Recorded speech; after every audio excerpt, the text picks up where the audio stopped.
Hi everyone. Let us discuss presentation. For better understanding of central limit theorem, it is very much required to know the concept of normal distribution.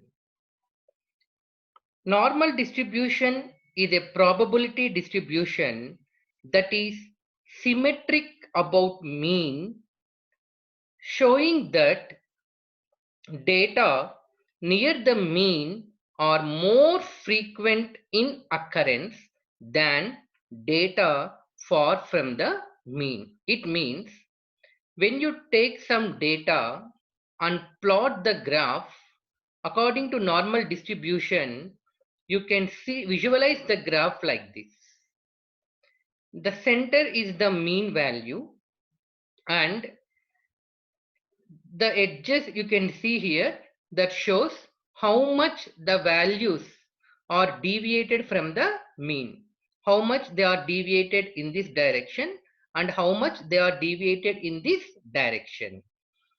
Here in this particular graph you can see two plots. One is blue in color and one is shown in dotted red line.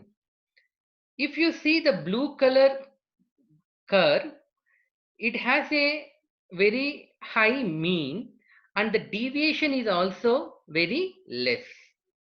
If you take the red dotted line graph, you can visualize that the mean value is less and there is more deviation towards the edges from the mean.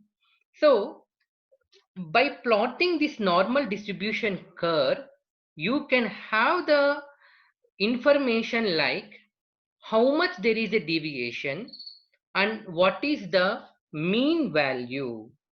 The most important thing is it is used in many applications that we are going to discuss in the last.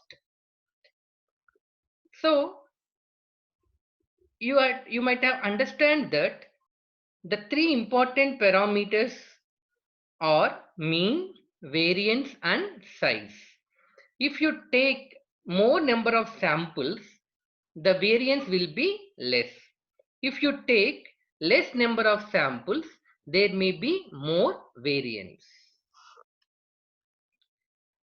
Let us discuss the central limit theorem and define the central limit theorem now. The central limit theorem states that if you have a population with mean mu and standard deviation sigma and take sufficiently large number of samples from the population, then the distribution of sample means will be approximately normally distributed. That is what we have discussed right now. And you can define the central limit theorem in simple terms like central limit theorem states that sampling distribution of the sample means approaches the normal distribution of the sample size as the sample size gets larger. Normal distribution can also be called as Gaussian distribution function. Okay, so the three different components of central limit theorem are mean, variance and size. In central limit theorem, we have two cases. One is unequal distribution and the second one is equal distributions. When you go with the unequal distribution, you can see here we have n random variables with mean and variance different for each. That is, x1 has a mean of x1 bar and sigma 1 square. x2 has a mean of x2 bar and sigma 2 square. That is, the mean and variances of random variables are different.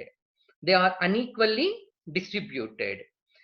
So what our central limit theorem states, the sum of these random variables x1, x2, x3 with the mean x1 bar, x2 bar and so on, and variance sigma x1 squared, sigma x2 squared, have a probability distribution function asymptotically approaching Gaussian distribution. That is, you have n random variables of different mean and variance.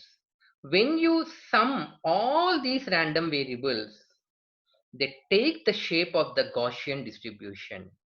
That is what the central limit theorem states. That is what the central limit theorem proved. Okay.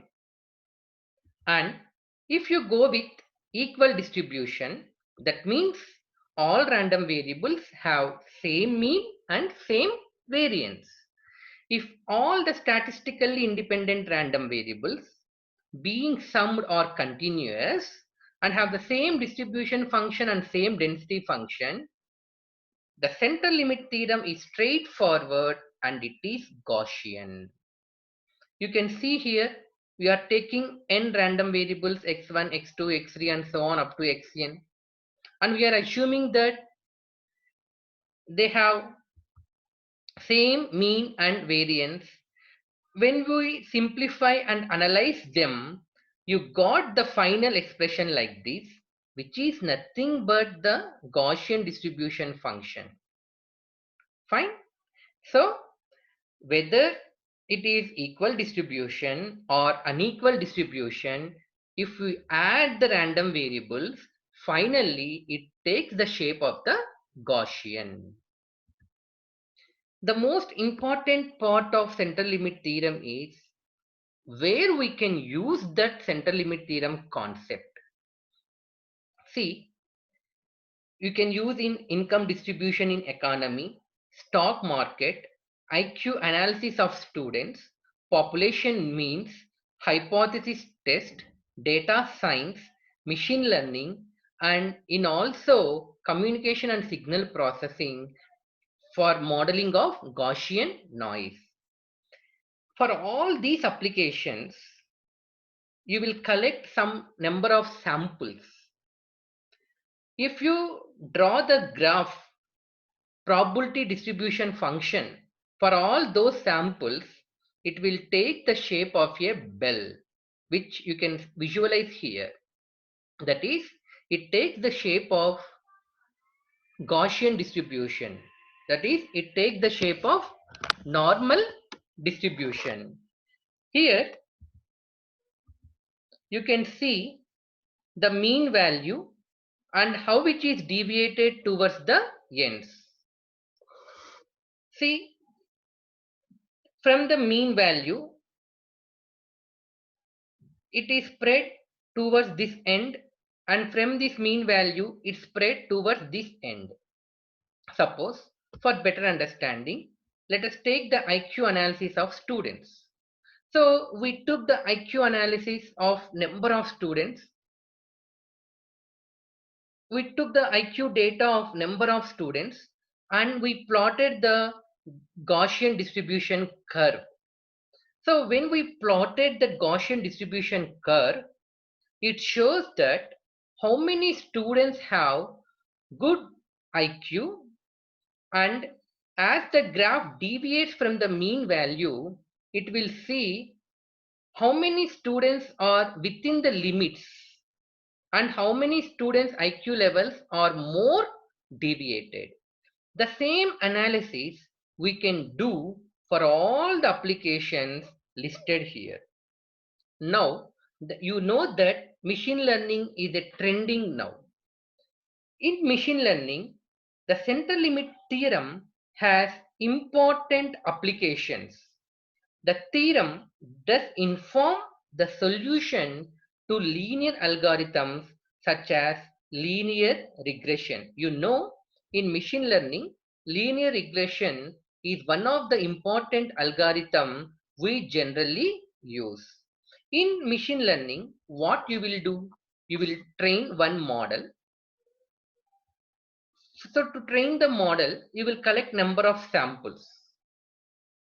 From the samples you have collected, you will use some samples to train the model, and we will use some samples to test the model. Once the model is finalized, if you give some number of samples to the model and if you plot the distribution function of that model, it takes the shape of the Gaussian. From the shape of the Gaussian, you can visualize whether there is more deviation or less deviation. If there is more deviation, that implies the model you have designed is not accurate. If there is a less deviation, it implies the model you have trained or developed is more accurate. Clear? Points to note. Whenever an observed random variable is known to be a sum of large number of random variables, according to central limit theorem, we can assume that the sum is Gaussian random variable. That is, you can confidently say if any function is the sum of large number of random variables, you can confidently say that is it takes the shape of a Gaussian. Moreover, central limit theorem guarantees only that the distribution of the sum of random variables become Gaussian, but it does not always guarantee that probability density function is Gaussian.